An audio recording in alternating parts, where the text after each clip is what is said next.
Hello everyone. सो अभी हम बात करने वाले हैं हमारे टॉपिक सुपरपोजिशन थ्योरम के बारे में। सुपरपोजिशन थ्योरम क्या होती है भाई? वो थ्योरम जो कि आपका क्या करती है, कलेक्टिवली आपको करंट या वोल्टेज की आउटपुट देती है। आप अलग अलग सोर्सेज से काउंट करोगे या किसी कंबाइंड सोर्स से काम करोगे तो हर एक सिचुएशन में आपका जो रिजल्ट देते हैं वो आपकी क्या होते हैं, सुपरपोजिशन थ्योरम। अभी ये थ्योरम आपके थियोरेटिकल एंड प्रैक्टिकल दोनों पॉइंट ऑफ व्यू से बहुत ज़्यादा इंपॉर्टेंट है। तो बात करें सुपरपोजिशन थ्योरम की, तो सुपरपोजिशन थ्योरम मतलब बिल्कुल शॉर्टली बात करें कि होती क्या है, तो सुपरपोजिशन थ्योरम ये बोलती है कि आप एक काम करो, आप कई सारे सोर्सेज लगा दो, ठीक है, करंट का, वोल्टेज का, कई सारे सोर्सेज लगा दो और उन सभी सोर्सेज की वजह से आप क्या काउंट करो, करंट काउंट करो। और एक काम करो, फिर आप उन सोर्सेज में से एक एक करके हटा दो, अब इंडिविजुअली काउंट करो, तो आपका जो नेट रिज़ल्ट होगा वो सेम रहेगा। देखते हैं कैसे। हमारी स्टेटमेंट क्या है, क्योंकि स्टेटमेंट तो सबसे ज़्यादा इंपॉर्टेंट है, आप सबसे पहले तो एग्जाम में वही लिखोगे। In a network containing impedance and sources, आपका कोई भी नेटवर्क है जिसमें आपके क्या है, इम्पीडेंसेस हैं यानी कि रेजिस्टेंस सोर्सेज हैं, एंड सोर्सेज, यहाँ पे जो सोर्सेज हैं इन सोर्सेज का मतलब आपका वो करंट सोर्स भी हो सकता है I, या फिर वो आपका वोल्टेज सोर्स भी हो सकता है V, ठीक है, कोई भी सोर्स हो सकता है इनमें से। The current flowing at any point, आपका किसी भी पॉइंट पे फ्लो करता हुआ करंट, यानी कि आप पूरे जंक्शन में, पूरी लूप में कहीं पे भी एक पॉइंट सेलेक्ट कर लो, वहाँ पे जो करंट फ्लो होगा वो क्या होगा, is the algebraic sum of current that would flow at that point. वो क्या होगा, एल्जेब्रिक सम होगा करंट्स का। कौन से करंट्स का? If each source was consider separately, अगर आप उन सभी सोर्सेज को इंडिविजुअली काउंट करो, यानी कि अलग अलग काउंट करो उनको, and all other sources were replaced with their internal impedances, यानी कि आप क्या करो, एक तो आपने सारे कंबाइंड सोर्सेज लगाए हुए थे सर्किट के अंदर, फिर आप क्या कर रहे हो, बाकी सारे सोर्सेज को रिमूव कर रहे हो, उनको रिप्लेस कर रहे हो उनको इंटरनल इम्पीडेंस से, एंड आप क्या कर रहे हो, सिंपल एक एक सर्किट को आप सेपरेटली काउंट कर रहे हो। ठीक है, देखते हैं कैसे। हम मान लेते हैं कि सर्किट हमारे पास कुछ इस तरीके से है। मान लेते हैं ये है हमारा वोल्टेज सोर्स V1, ठीक है, प्लस माइनस, एंड इसके साथ हमारा कनेक्टेड है एक इम्पीडेंस सोर्स जिसको हमने नाम दे दिया Z1, ठीक है, Z1 कनेक्ट हो गया। अब Z1 कनेक्टेड है आपके दूसरे सोर्स से जिसको आप नाम दे रहे हो क्या, Z3। ये दोनों आपस में कंबाइन हो गए, ठीक है। अब ये तो हो गया आपका एक लूप, उसके बाद आपके सेकंड लूप। अभी मान लेते हैं जो आपका Z2 है ये कनेक्टेड है एक और इम्पीडेंस सोर्स से जिसका नाम क्या है, Z2, एंड यहाँ पे आपका एक दूसरा सोर्स लगा हुआ है वोल्टेज का जिसका नाम क्या है, V2, एंड ये दोनों आपस में क्या है, कंबाइन है। ठीक है, तो आपकी एक लूप ये होगी, एक लूप ये होगी। ओके, अभी ये जो दो सोर्सेज की बात हुई थी ऊपर डेफिनेशन में कि containing impedances and sources, so impedance क्या है, Z1, Z2, Z3, and sources क्या है, V1 एंड V2। ठीक है, तो मान लेते हैं इसमें करंट फ्लो हो रहा है इस डायरेक्शन में जिसको हमने नाम दे दिया I1, एंड इसमें करंट फ्लो हो रहा है इस डायरेक्शन में जिसको हमने नाम दे दिया I2। ओके, अभी हम देखते हैं कि ओवरऑल हमारी जो वोल्टेज की वैल्यू है वो क्या आने वाली है। अब अगर हम KVL लगाएं, हमें पता है KVL कैसे लगाते हैं। V1 के केस में अगर हम माने तो V1 किसके इक्वल होगा, V1 will be equal to आपका करंट क्या है, I1, कौन कौन से कनेक्टेड है इम्पीडेंस, Z1 एंड Z3। सो क्या हो जाएगा, Z1 प्लस Z3 एंड साथ में मल्टीप्लाई में I1। ठीक है, अब इस पे किसका इफेक्ट है, V1 का, लेकिन जो आपका Z3 है इसके ऊपर I2 करंट भी तो है क्योंकि इसके साथ भी कनेक्टेड है। आप पूरे इस लूप की बात कर रहे हो, ये वाला आपने गायब कर दिया। ठीक है, आप सिर्फ इतने लूप की बात कर रहे हो, लेकिन Z3 में करंट तो I2 भी आ रहा है, हम क्या लिखेंगे साथ में, Z3 I2। ठीक है, तो हमने KVL लगा दिया हमारी फर्स्ट लूप के ऊपर। ओके, नेक्स्ट अगर हम बात करें V2 की, अभी हमने सिर्फ इसी की बात क्यों की, V1 की, क्योंकि इस टाइम पे आप V2 को क्या कर रहे हो, इग्नोर करके चल रहे हो। आप सिर्फ ये देख रहे हो कि इस सर्किट में आपकी इस पर्टिकुलर लूप में कितना करंट है। ठीक है, अभी हम बात करेंगे हमारे सेकंड वाले की, ठीक है, कि इस पर्टिकुलर लूप में कितना करंट है। सो हमारा क्या हो जाएगा, V2 Z2 plus Z3 into I2, ठीक है, प्लस अब Z3 में I1 करंट भी है। सो जिस तरीके से हमने I2 के केस में यहाँ पे लिया था, इसी तरीके से V2 के केस में क्या लेंगे, I1 वाला करंट, तो Z3 I1। सो ये तो है आपकी total voltage and total current आपका I1 I2 किस केस में, जब आपके दोनों के दोनों सोर्सेज हैं, ठीक है। अब हम क्या करते हैं, अब हम सर्किट को सेपरेटली स्टडी करते हैं। कैसे, अभी आप क्या करो, सर्किट को बिल्कुल एज इट इज़ रहने दो। एक टाइम पे आप V1 को गायब कर दो, एक टाइम पे V2 को, और जब भी हम वोल्टेज सोर्स को हटाते हैं तो उसको हम क्या बोलते हैं, उसको हम बोलते हैं शॉर्ट सर्किट। तो एक बार आप V1 को शॉर्ट करोगे, एक बार आप V2 को।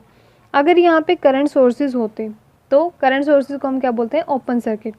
सो हमें अब क्या करना है, सेम एज इट इज़ यही डायग्राम बनाना है, सिर्फ V2 को गायब कर देना है, ठीक है, V2 नहीं रहेगा। ओके, बनाते हैं। सो सबसे पहले तो हमारा क्या था, V1 के साथ क्या कनेक्टेड था हमारा, Z1 इम्पीडेंस, ओके, Z1, साथ में Z3, Z2, लेकिन क्या करेंगे, V2 को शॉर्ट किया है तो इसका मतलब V2 तो बिल्कुल यहाँ से गायब हो चुका है, V2 है ही नहीं सर्किट में, ठीक है। करंट हमारा कैसे था, I1 एंड यहाँ से I2, ठीक है, हो गया हमारा सर्किट कंप्लीट। अब यहाँ पे हम लगाते हैं हमारे KVL लो, ठीक है, सिमिलरली उसी तरीके से। तो KVL लो लगाएंगे तो क्या आ जाएगा, जो आपका V1 है, V1 किसके इक्वल हो जाएगा, सेम एज इट इज़ वही फॉर्मूला, I1 की मल्टीप्लाई किसके साथ होगी, Z1 प्लस Z3 इंटू। अब एक बात का ध्यान रखना है, जब आप शॉर्ट कर रहे हो, यहाँ पे V1 है, V2 को हमने शॉर्ट कर रखा है, तो आप करंट को क्या लेके चलोगे, डैश, क्योंकि आपने सिंपल वाले करंट को I1 I2 लिया था, तो आपने V2 को शॉर्ट किया तो आपने करंट को क्या लिया, I1 डैश I2 डैश, तो हमारा करंट क्या हो जाएगा, I1 डैश, ठीक है, साथ में प्लस Z3 जो कि ये करंट है, एंड साथ में इसका करंट I2 डैश। अब नेक्स्ट में हमने क्या किया था, हमने यहाँ पे V2 लिखा था, लेकिन यहाँ पे V2 है ही नहीं, तो इसका मतलब ये कितना हो गया, 0, जो कि किसके इक्वल है। अब इम्पीडेंस वगैरह तो है, तो Z2 plus Z3 into I2 dash plus आपका साथ में Z3 के साथ I1 डैश, ठीक है। सो ये आपकी वैल्यू आ गई कब, जब आपका V2 क्या कर रखा है आपने, शॉर्ट कर रखा है, ठीक है, ओके। अभी अगर सिमिलरली हम देखें, हम V1 को शॉर्ट कर दें तो V1 का क्या हो जाएगा, सिंपल प्लेन, यहाँ पे आपका Z1, साथ में आपका क्या है, Z3, Z2 एंड V2।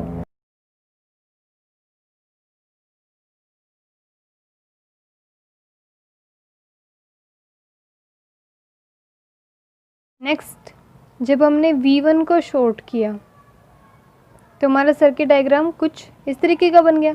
अब यहाँ पे आपने डैश लिया था, यहाँ पे आप ले रहे हो डबल डैश I1 I2 को। सिमिलरली वही टेक्निक आपका V1 की जगह पे अब क्या आ जाएगा, 0, किसके इक्वल होगा, Z1 प्लस Z3, साथ में क्या, साथ में आपका I1 double dash plus Z3 I2 double dash, V2, क्योंकि इस बार V2 तो आपका है, तो V2 किसके इक्वल हो जाएगा, Z2 plus Z3 into I2 double dash plus Z3 I1 double dash, ठीक है। अभी हम मान लेते हैं ये है हमारी equation number 3, equation number 4, this is 5 and this is 6। आप क्या करो, ऐड कर दो किसको, इक्वेशन नंबर 3 को प्लस इक्वेशन नंबर 5 को, एंड 4th एंड 6th को, ठीक है। इन इक्वेशंस को आप ऐड करो तो आपके पास क्या आएगा, जब आप इसको ऐड करोगे v1 प्लस 0, तो यहाँ पे क्या आ जाएगा v1 is equals to, next को ऐड करते हैं z1 plus z3 i1 dash, z1 plus z3 i1 double dash, तो इसका मतलब z1 प्लस z3 तो क्या आ जाएगा कॉमन, तो z1 प्लस z3 कॉमन आके क्या हो जाएगा, बाद में क्या बचेगा i1 dash plus i1 double dash plus z3 next में भी common i2 dash plus i2 double dash, तो z3 i2 dash plus i2 double dash, ठीक है। अभी नेक्स्ट इक्वेशन को कंबाइन करें हम 4th एंड 6th को, तो वो क्या आ जाएगा 0 प्लस v2, तो इसका मतलब क्या आ जाएगा v2 किसके इक्वल है। सिमिलरली z2 प्लस z3 दोनों में कॉमन है, तो z2 प्लस z3 एंड साथ में क्या आ जाएगा i2 dash plus i2 double dash. Next z3 common and साथ में क्या आ जाएगा i1 dash plus i1 double dash, ठीक है। सो ये हमारी इक्वेशंस आ चुकी हैं। This is our equation number 7, this is equation number 8 and ये इक्वेशंस हम कंपेयर कर सकते हैं किससे, हमारी प्रीवियस इक्वेशन से, फर्स्ट एंड सेकंड से। इनिशियल इक्वेशंस हमारी ये थी, ये हमारी equation number 1, this is equation number 2। अब ध्यान से कंपेयर करें, अभी जो हमारी ये इक्वेशंस थी फर्स्ट एंड सेकंड, इसको हम कंपेयर करते हैं नेक्स्ट से। सो दोनों को अच्छे से कंपेयर करने के लिए हमने साथ में ही लिख लिया इनको, ठीक है। तो ये हमारी फर्स्ट एंड सेकंड इक्वेशन, ये हमारी 7th एंड 8th। अब दोनों में क्या कंपेयर करें, v1 इक्वल है किसके इक्वल है z1 प्लस z3, ठीक है, same as it is. i1 इसमें क्या है i1 dash plus i1 double dash, साथ में z3 i2 किसके इक्वल है i2 dash plus i2 double dash. Next में कंपेयर करें v2 z2 plus z3 same as it is, i2 की जगह पे क्या है i2 dash plus i2 double dash, और सिमिलरली यहाँ पे z3 as it is, i1 की जगह पे क्या है i1 dash plus i1 double dash. तो इसका मतलब हम ये लिख सकते हैं कि जो आपका करंट है i1 वो किसके इक्वल है i1 dash plus i1 double dash की, एंड सिमिलरली आपका i2 करंट जो है वो किसके इक्वल है i2 dash plus i2 double dash के। और यही बोलती है हमारी सुपरपोजिशन थ्योरम कि एक तो आपने तब करंट लिया जब आपके दोनों सोर्सेज थे, ठीक है, v1 भी था v2 भी था, फिर आपने एक को शॉर्ट किया तो कितना करंट है i1 डैश, सेकंड को शॉर्ट किया i1 डबल डैश। तो अगर आप अलग अलग लोगे और फिर उनका सम करोगे तो वो टोटल के ही इक्वल आएगा। सो आप चाहे अलग अलग करंट काउंट करो अलग अलग सोर्सेज से या साथ में कंबाइन करके, तो दोनों रिजल्ट आपके क्या रहने वाले हैं सेम। सो ये है हमारी सुपरपोजिशन थ्योरम, ओके। सो ये थी हमारी सुपरपोजिशन थ्योरम, आई होप समझ आ गए होगी, लेकिन कोई भी डाउट है तो आप कमेंट करके पूछ सकते हैं। सो मिलते हैं नेक्स्ट वीडियो के अंदर कुछ और टॉपिक्स के साथ, तब तक के लिए bye bye, take care, thank you very much.